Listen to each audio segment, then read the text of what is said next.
Welcome to another Fuji Talk video. Yes, that is the title I'm going to be running with this series. This is basically where Evan is a colorist and DOP out in LA. He and I are going to go through some conversations about Fujifilm, what we like, what we don't like, some of the color workflow, things like that. Similar to another video we made almost 2 years ago. And some of these elements from that video are in this video. So it's sort of the beginning stages, the entry level things to get certain ideas and understanding about the Fujifilm system for those who are new to it. But there is an advanced video coming very soon, so make sure to leave your comments below. That would greatly help. Any advanced questions that you might have for the Fujifilm system pertaining to video, let us know what they are. So outside of that, make sure to like and subscribe this video. This greatly helps the channel, and enjoy. So what's up, y'all? Welcome back to the channel. This is another, I'm gonna call it Fuji Talk. I have Evan with me.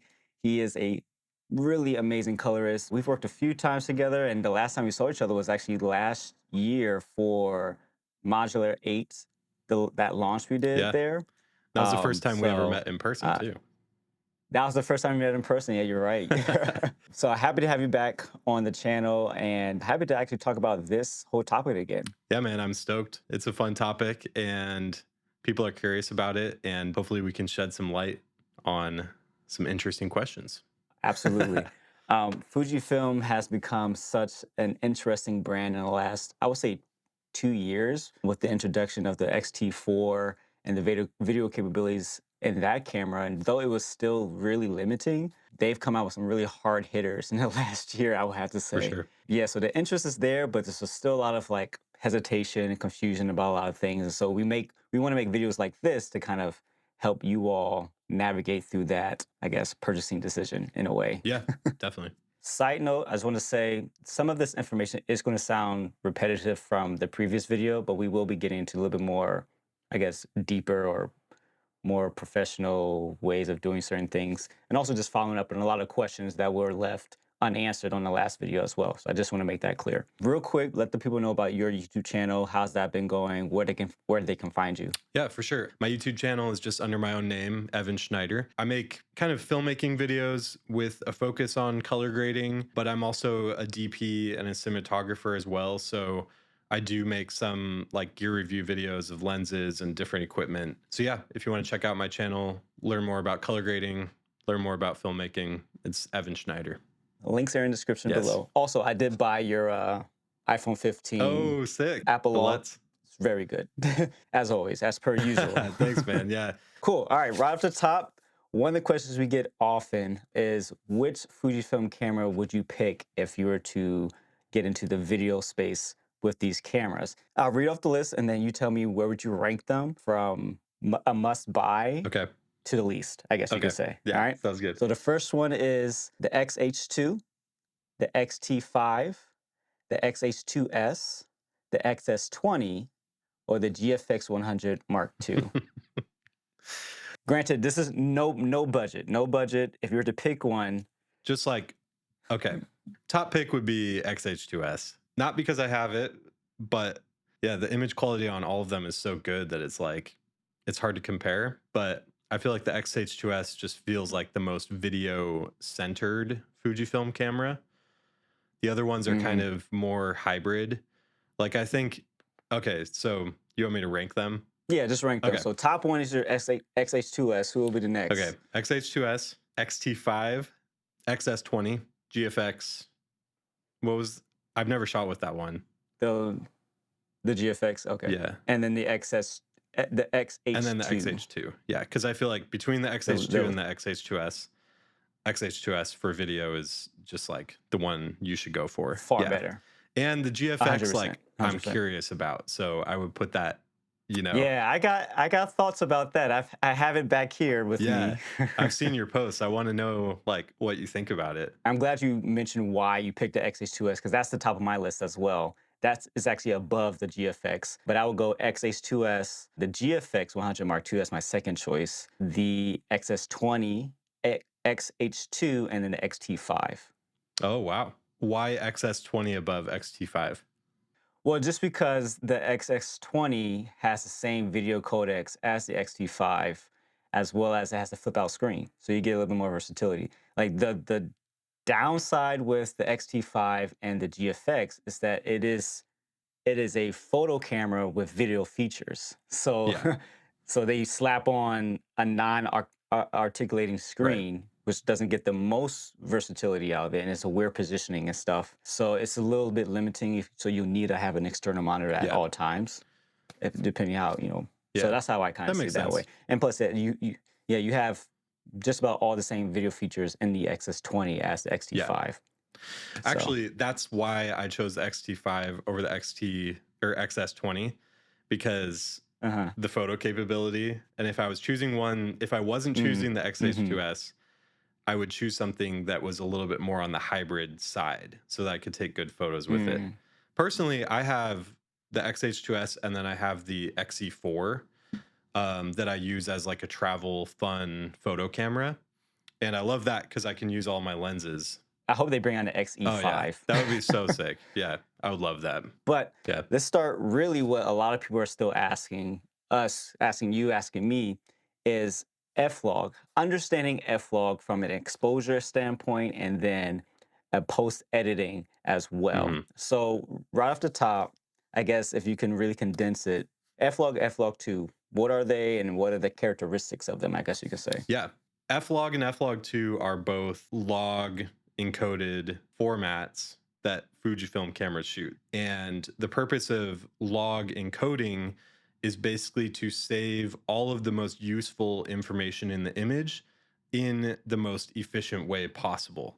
So, like, a lot of people say, like, log encoding is flat because it saves the highlights and the shadows, and then you can color grade it in post and bring back those details, which is true, but it's not really capturing the full reason log encoding exists. And I definitely want to make a whole video about this, but there's kind of like three options in terms of recording video. And basically, you have log encoding, you have linear encoding, and then you have raw.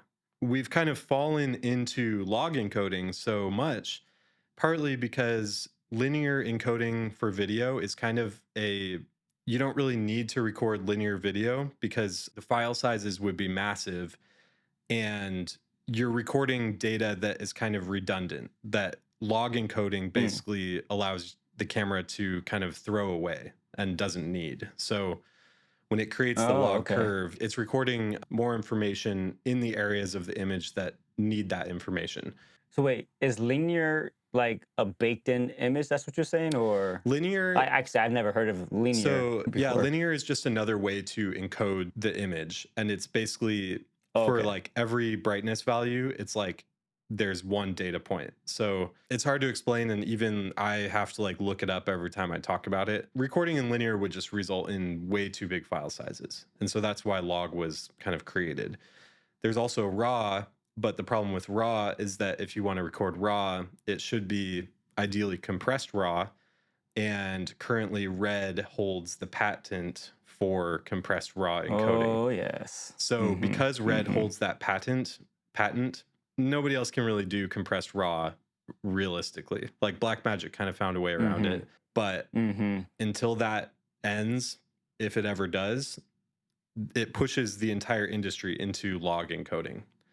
So, Yeah. and the reason we deal with all these problems with color space and everything like that is because color management has not really followed the technology of log. We're doing it all Mm. manually. And that's why we have these conversations. And that's why it gets confusing, is because we're manually doing Mhm. what ideally in my brain should be done automatically. So we're kind of like seeing behind the curtain in a way. Mm. Yeah, that's true. So leading from that, has DaVinci Resolve made a color workflow for F-Log and F-Log 2 yet, or is it still manual process with the conversions that you do? Flog, there Mhm. is color management in Resolve currently. Flog Okay. 2, there still is not support with DaVinci's Resolve color management. I'm in contact with them, with the developers, and I have a Okay. contact there. And I keep asking for Flog 2 support.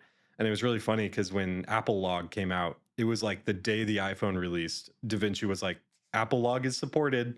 And it was like, okay, so you can do Yeah. it fast, you know?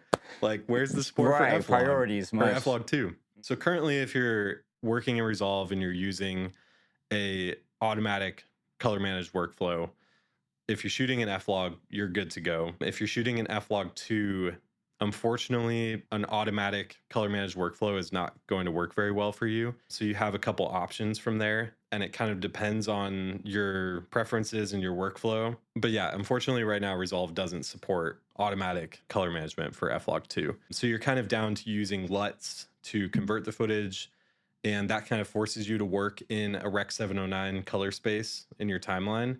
A lot of people are now preferring to work, and it's becoming more widely accepted to work in DaVinci wide gamut RGB mode. So unfortunately right now, if you don't have LUTs that are for F-Log 2 that are for wide gamut intermediate, then you're kind of stuck with working in Rec 709, which isn't a bad thing. Right. Especially if you're delivering to online content anyway. Yeah. So yeah. And there's arguments to be made, like you want to work in the biggest color space and the biggest gamut possible for grading, and then bring it down. And then come down. Eye roll. Yeah, I've heard that. Yeah. So I want to say one thing. Those who are asking about what LUTs to use and what LUTs have I used, or Evan makes LUTs, and they're fantastic. These are the only LUTs I use for my Fujifilm cameras. So just head over to his website, because I've used the Fujifilm version of it, but it's just felt dead. Yeah. I've used the enhancers. They have, once you go through the color selection profile stuff, and you can take off the film and all that stuff, it's okay. But like, I feel like yours is the most like ready to go. You can leave it as is or add a little contrast, and you have a slew of options too. I just normally do the base one anyway, but check out his LUTs. Those are the LUTs I recommend, and obviously he's going to recommend it because he makes it. So yeah, thanks, man. Yeah, thanks for the plug. You can check him out at lutcompany.com. That's where I sell them. Two things I want to mention. Often a lot of people say, oh, why is it that in the XH2S, the F-Log is at 12,500, not 12,000, 1,250 ISO. Goodness grief, I couldn't get that in my mouth. Why is it up so high? And then we saw the introduction of F-Log 2 in the other cameras. I believe the XH2, the base ISO is 1,000. The XS20 is 1,250. The XT5 is 1,000. Funny enough, the GFX 100 Mark II is at 800 base ISO for F-Log 2. So do you have any insight on why there's such differences?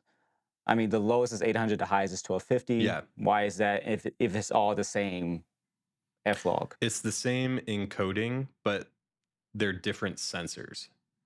So we know ISO as like the sensor's sensitivity to light, but ISO is also a distribution of dynamic range. And if you've ever shot on red, you know this, or hopefully you know this. If you want to retain more highlight detail, you have to shoot at a higher ISO. Yeah, same thing with Blackmagic as well. Yeah. So what you're doing is, yes, you're increasing the sensitivity, but you're also distributing the dynamic range more evenly. So that's why, like on red, if it's really bright and you're shooting at 100 ISO, which by the way that we've been taught makes sense, you're actually going to be clipping the highlights a lot faster because your ISO is a lot lower. So I think that's part of the reason why on the different Fuji cameras with different sensors, the base ISO is different. And I think it just has to do with the science of the sensor, but it's all encoded the same. So that's the beauty of the LUTs, is that those are based on the encoding of F-Log 2, and then they're converting to the display profile of Rec 709 Gamma 2.4. Gotcha. So yeah, I think it's because of the different sensors. Real quick, I want to move on to exposing for F-Log and F-Log 1 and F-Log 2. I know this was something new that you shared with me, and I do it all the time now, but go ahead. How would you expose? Now, okay, I do have to say too, exposure is also a creative choice. There's no correct way to expose. Yeah.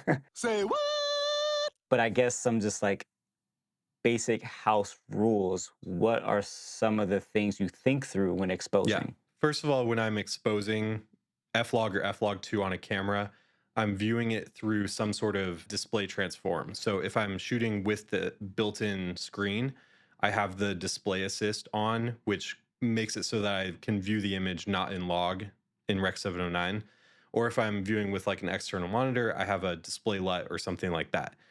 That will help you immensely to expose, because at that point you can expose to your preference. So like what you see on the Yeah, screen, almost like exposing based on contrast, I guess you could yeah, say. like expose how Yeah, you like. And the beauty of F-Log 2 on the newer cameras is it's so flexible that if you're like one stop over or one stop under, you can easily fix that in post and there's no yeah. drawback. You have so much latitude in F-Log Yeah. 2. It's just kind of Yeah, insane. and that's the whole purpose, you know? The other thing I really pay attention to is highlights. So I save my highlights. That's kind of like top priority unless it's like a specular highlight like a light in the background or the sun or, you know, something really bright. Generally, you want to save the important highlights. It's always easier to bring up the footage in post and even denoise if you have to. If you blow out the highlights, they're gone.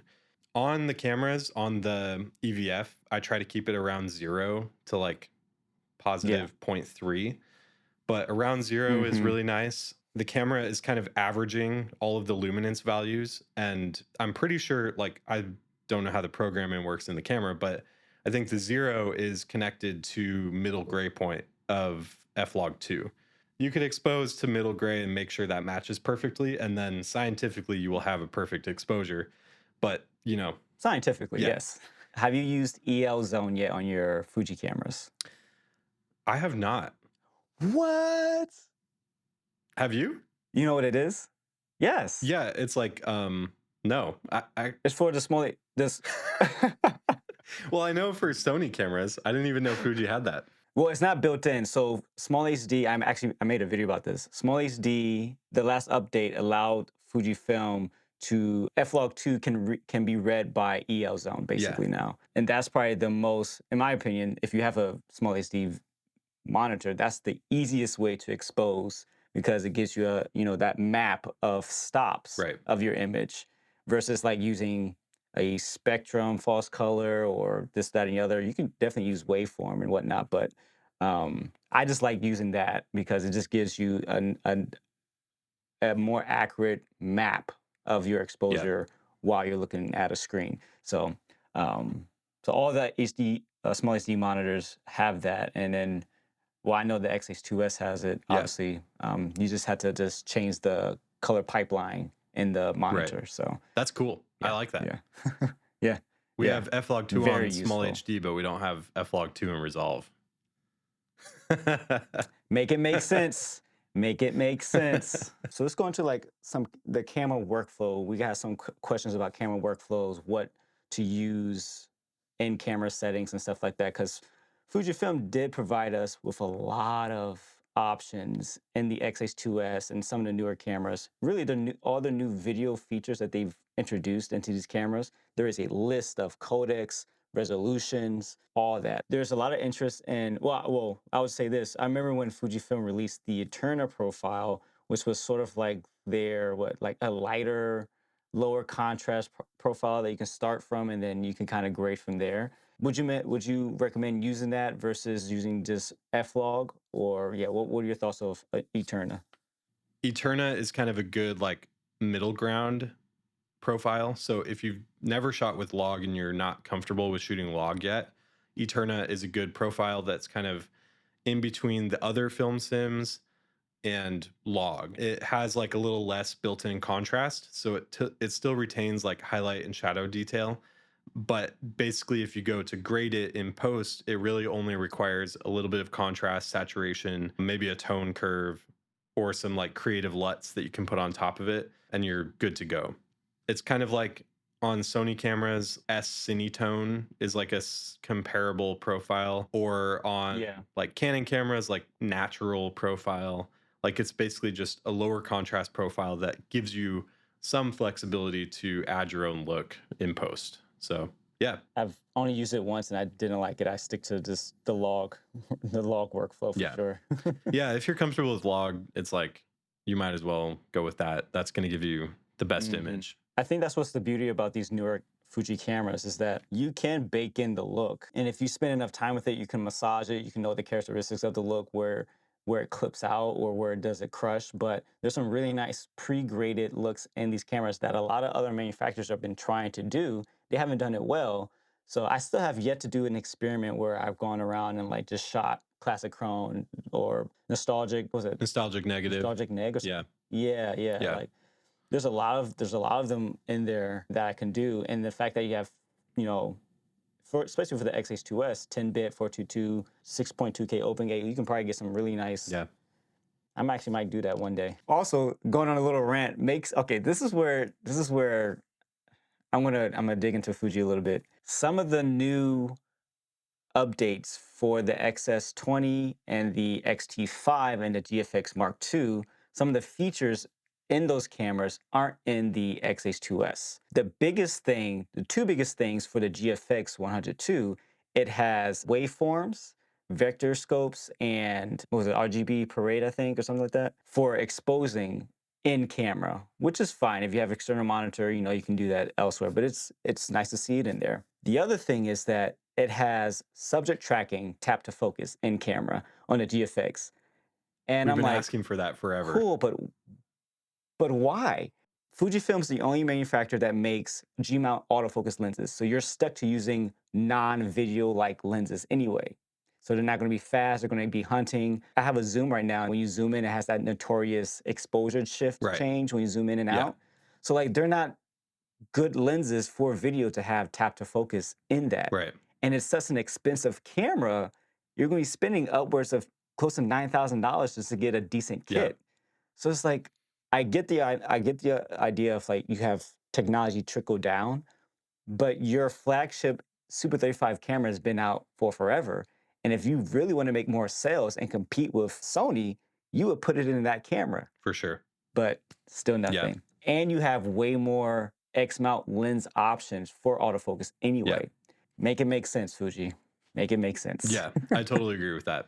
This question was interesting. It says, no matter what I do, highlights get blown out for me unless I set it to -2 EV compensation or lock the ISO at 1250 during semi-dark to dark stuff. Oh, I know why. It feels like my phone shoots better than straight out of the camera on the f-log 2 graded with Fujifilm presets. And yeah, I know what's going on, but what do you think? It sounds like they're shooting on some sort of auto mode, especially if it's dark. It's going to try to bring that up and normalize it when really it should just stay dark. Even if you lock the ISO, it's probably pulling the shutter speed down really low and the aperture. And so it may not be noisy, but it's probably blowing out highlights because of that. I would say definitely make sure you're in manual mode, but also during semi-dark to dark stuff, are you trying? It sounds like you're trying to film in dark areas. In this case, like I would use f-log 1 in this case because it's not going to try to. It would f-log 1 would do better in the shadows than f-log 2. I think so. It depends on how you're Yeah. exposing, really. But you could use a lower ISO too, which I don't know if that would help in this situation. But yeah, manual. It definitely doesn't like it's like an auto Yeah, thing. like shooting on manual is really important. So double check that. Make sure it's on the video camera mode, or if you're on the XH2, create one of your C1, C2, C3 presets. Make sure you have all your video features in manual Yeah. mode, and then you should have full control Yeah. over that. Cool. So actually, this is kind of get down to the last meat of this. So for instance, I know you use the Sigma 1835 often, right? Do you use it with the Fringer adapter? Yes, I'm using the Fringer adapter. So how's the autofocus with that? It's good. I made a video a while back where I tested some different lenses with that adapter.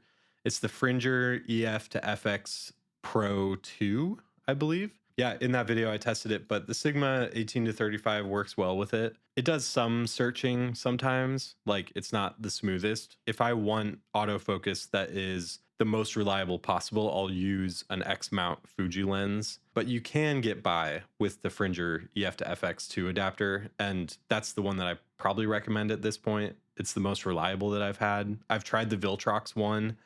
That one, if the lens was too heavy, it would like disconnect the lens and then it would stop the recording because like if the lens becomes disconnected. So that was a really terrible issue that I unfortunate. Did that happen on a shoot for you? Yeah, it happened on like a wedding. Yeah.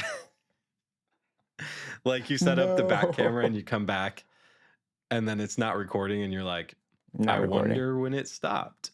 Hopefully I got some good stuff. Yeah. Oh, that's rough. Yeah. That's rough. I will have to say my top, I guess, 4 Fujifilm Xmount lenses for autofocus video. Very long title. The 16 to 55 f2.8. Yep.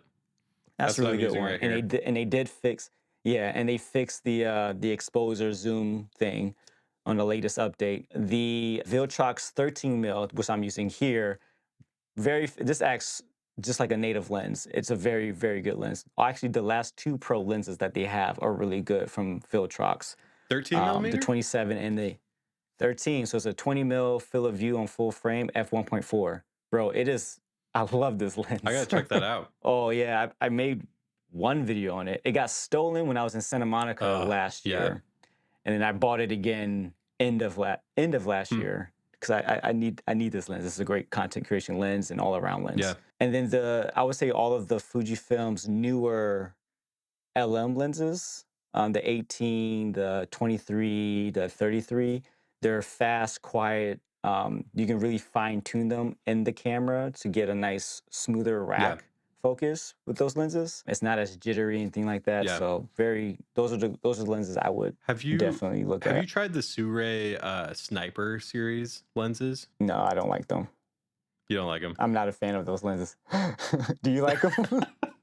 I have the night walkers. The night work. Wait, there's a sniper. So wait, what's this? I thought they were the night workers. So there's a So yeah, sniper the lens set snipers now. are like the autofocus versions of the night walkers. Interesting. Yeah, like the Nightwalkers, I tested out a set. They're like Cine lenses, which is kind of cool. I Yeah, I've enjoy seen them. them. It's super cool to shoot at Okay, cool. 1.2, and they have some Mm-hmm. interesting character. I'm Mm-hmm. not as much of a lens guy as you are, though. You're like, Oh, I'm very much a lens yeah, guy. like I feel like you would notice Yeah, yeah. things that I don't. So, but yeah, they came out with the Sniper series, which is like an autofocus version. So What's your take on a full frame versus Super 35? I like both. Same. Same. Why we have to pit it against Yeah, each come on. other? I see it partly as a creative tool, partly as a just like, I mean, you can also use a speed booster on a crop sensor and have like the same effect. But like I've seen really cool work with speed booster on the XH2S and it looks sick. Like it's really cool look. I was shooting with the A7S III for a while when I was making the Sony LUTs. It was hard to get used to the full frame actually for a while. It was like Oh too wow, much that's for different. me Mm. because I'm so used to crop sensor. When I was shooting on the Red Scarlet, that's a crop. The Red Epic Dragon that I have now, that's more closer to full frame. Yeah, I don't know. What are your thoughts about that? I just think today, like, there's a lot of really good Super 35 cameras out there that can go toe to toe with any full frame camera, especially with features and stuff. Everybody is in love with the shallow depth of field, and that's the only thing that they kind of hold up on full frame cameras. And that's not the end all be all. You can get a fast lens and get shallow depth of field. So I mean, yeah, just don't get caught up in that look. There's a question about what would you choose, the A7 IV over the XH2S. I would pick the XH2S because the faster readout speed. I have open gate, and open gate is just a much more versatile option on a crop sensor, I think, especially with the jobs that I do. And Social then it media has stuff, social media stuff, content. different deliverables for clients. Every client now wants a 916 and a 16 by 9 or a square, anything like Oh that, right? yeah. So reframing gets a little bit Yeah. easier.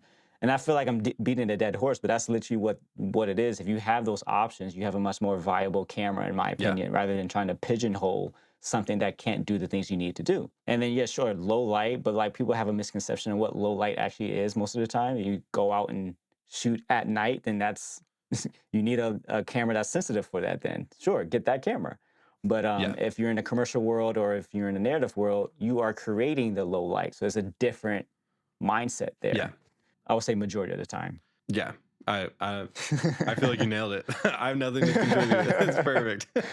Yeah, it's Yeah. just when that wave of opinions happens, it's like people just get caught up in that one thing. And the images are nice, but you can get great images with any camera today, Yeah. depending on who's using it, right? Yeah. I feel like we associated full frame with also top specs for a while Yeah, because they yeah. were one in the same. Now we have top specs and crop sensors. And I Hmm. feel like there's like a transition happening for people to accept that you can have a Hmm. crop sensor that is also top spec, you know? I feel like Yeah. the generation in the last 10 years have only refer to that shallow depth of field look to and associate it to movies because of that time frame when digital became really popular in Hollywood and larger sensors started to kind of come about. And so a lot of people in the last 2 years, we refer to that small time period of that happening. But before that, every other film was made on 8 mil film, 16 mil film, 35 mil film. Yeah. They had different sizes for that, right? So it's like we have a whole plethora of Super 35 imagery that you already know is beautiful, but you just Yeah. don't think about it until you see it on a consumer level. It's like, oh wait, full frame's better. It's like, what are you? You're getting confused now. Yeah, there's Yeah. so many films shot on 16 millimeter. I recently, So many. like, I didn't realize that actually until recently. I mean, yeah, that was the medium. Yeah, Like that was digital is it. fairly new. Okay, what's your go-to ND filters and stuff? Go to NDs. I've been using the Peter McKinnon VNDs forever. If I was to upgrade though, I would buy the Nisi NDs because I see everybody using those and they look pretty sick. So I use the Moment VNDs. I think they're pretty solid. And Yeah. then I switched over to the Nisi C5 matte box with the variable ND in it. Yeah, Haven't had any problems. Other than it's like solid. there's some quirks with the matte box, but the NDs are fantastic. Yeah. The Peter McKinnon ones do some funny stuff with sunlight. They can make the sky look kind of green sometimes. They're like super over teal. There is some color shift. I think they may have gotten better on the V2s, but I'm so used to them. It's kind of just like what you're used to. And I'm a And colorist correct it too. later. Yeah, like I have you friends care. who are like, I do not want to touch, like I want the cleanest NDs possible. And I'm like, you know what? If it does something to the image, like I can fix it. So being a colorist definitely makes me more flexible with what VNDs I'm using. What I would say is do not buy Misc VNDs. Don't do that. Thank you for saying that. I think that's Yeah. the worst combination. No. Yeah. It's like they did that because everybody was using Black Pro Mist and variable NDs and it was like a marketing thing. But it's probably the worst decision you can make because it's so easy to put on a mist filter and a VND and just do it separately because you'll have the choice. You'll have the option, Yeah. especially if you're Yeah. investing so much money into a variable ND or a set Yeah, of have it two. separated. Like, Yeah, separate them. Yeah, it's not worth it if you want to change I that. would- I need to make a whole video about what filters not to buy because I absolutely hate streak anamorphic filters. Oh, yeah. Yeah. Like, why does everybody think it looks good or people think they look good? It doesn't look good at all. It's like everything's flaring Yeah. and sources that you wouldn't necessarily have it flare from an actual anamorphic lens. Totally. And if you really Anyway, wanted that's- that, you could do that in post and have the Yeah. exact same effect and not ruin More your control. footage. And then you can just turn it Exactly. off when you realize that it looks terrible.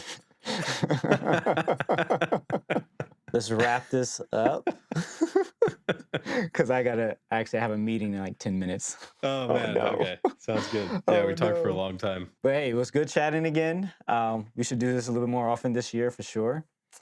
Yeah, And man. I will be at NAB this year if you're going to come through. Oh, It's sick. in Vegas. Thanks Cool. for having me on here. I always love talking, ranting, all that stuff. It's a blast every time.